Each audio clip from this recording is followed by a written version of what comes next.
Vamos falar agora que o governo da Rússia está analisando a proposta feita pelo presidente Lula para a criação de um grupo de países não envolvidos na guerra da Ucrânia para tentar mediar uma saída pacífica para o conflito que está completando hoje exatamente um ano. A informação foi divulgada pelos jornais O Globo e Folha de São Paulo. Quem confirmou que há negociações avançando foi o vice-chanceler russo Mikhail Galuzin. Abre aspas para o que disse o diplomata. Nós notamos as declarações do presidente do Brasil sobre o tema de uma possível mediação para tentar encontrar meios políticos de evitar uma escalada na Ucrânia, corrigindo erros de cálculo no campo de segurança internacional com base no multilateralismo e considerando os interesses de todos os atores, fecha aspas. Brasil e Rússia sempre mantiveram boa relação e inclusive são considerados os pilares, ao lado da China, do grupo dos BRICS, que é formado pelos 3 países e também pela Índia e pela África do Sul. A discussão sobre uma possível mediação foi feita por Lula e o premier alemão Olaf Scholz e também o presidente estadunidense Joe Biden. Internacionalmente, a proposta ficou conhecida como o Clube da Paz. A expectativa é que o Brasil volte a falar da mesma proposta no encontro do G20, que acontece na semana que vem em Nova Delhi, na Índia. O chanceler brasileiro Mauro Vieira estará ao lado de diplomatas russos e chineses e vem buscando se posicionar como a ponte entre a OTAN e os países orientais.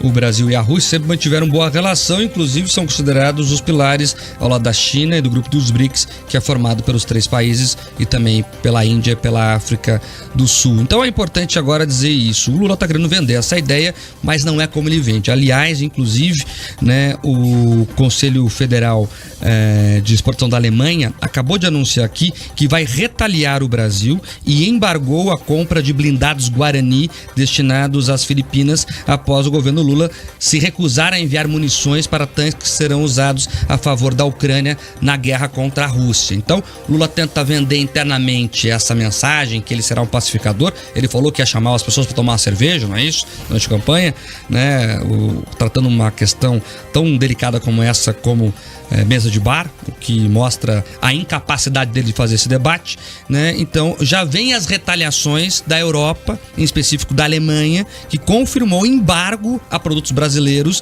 porque o Brasil está se recusando a enviar munições para tanques que serão usados a favor da Ucrânia na guerra contra a Rússia. Então, é bem clara a situação do Brasil, que até agora estava em cima do muro, numa posição até um tanto quanto confortável. Nós temos na China e na Rússia grandes parceiros comerciais e também temos nos Estados Unidos e na União Europeia grandes parceiros comerciais. Então, para a gente estava tranquila essa situação. Historicamente, o Brasil não se posiciona em guerras, Só se pegar o histórico recente das guerras, a das grandes guerras também foi assim. Na Segunda Guerra, o Brasil entrou no finalzinho, foi obrigado ali, depois do ataque de submarinos alemães aqui na nossa costa. Mas enfim, o Brasil não tem essa cultura de guerra.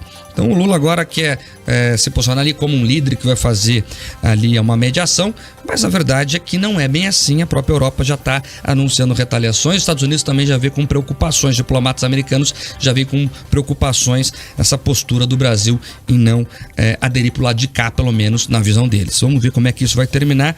Agora, Manu, o receio de muitos especialistas em relações internacionais é que numa bravata qualquer se coloque o Brasil em uma posição delicada. O Brasil depende de vender para o mundo todo, Nós precisamos ter muita responsabilidade nesse debate. Não é falando que vai reunir as pessoas em mesa de bar que se resolve essa situação. E longe de falar que existe alguma coisa boa, vendo a guerra aqui, Mark, mas para o Brasil, além de não ter tantas complicações como muitos países europeus estão passando, acaba tendo mais oportunidades de venda, porque a gente está falando de um mercado muito maior de alimento, que é a grande produção aqui do nosso país, Então o agronegócio funcionando aí com ainda mais oportunidades. Então por isso que fica essa preocupação, Qualquer posicionamento muitas vezes pode piorar a nossa situação ao invés de melhorar ainda. Só para trazer informação aqui mais detalhada, então, a revista Veja foi primeiro veículo a dar essa informação da retaliação do governo alemão ao Brasil, E a venda havia sido fechada em 2021 por uma empresa israelense e o exército filipino, incluindo tanques e outros materiais como blindados de transportes e tropas. Então a empresa israelense ia comprar os blindados guaranis para enviar às Filipinas e agora a Alemanha pediu que essa venda não aconteça mais, o que foi atendido ali por essa empresa israelense. Então o blindado Guarani, para quem não conhece, é um dos blindados mais avançados do mundo, tecnologia brasileira, uma parceria da Iveco com o Exército Brasileiro, e eles são muito requisitados mundo afora, né? E a gente já começa a ter problemas em relação a isso.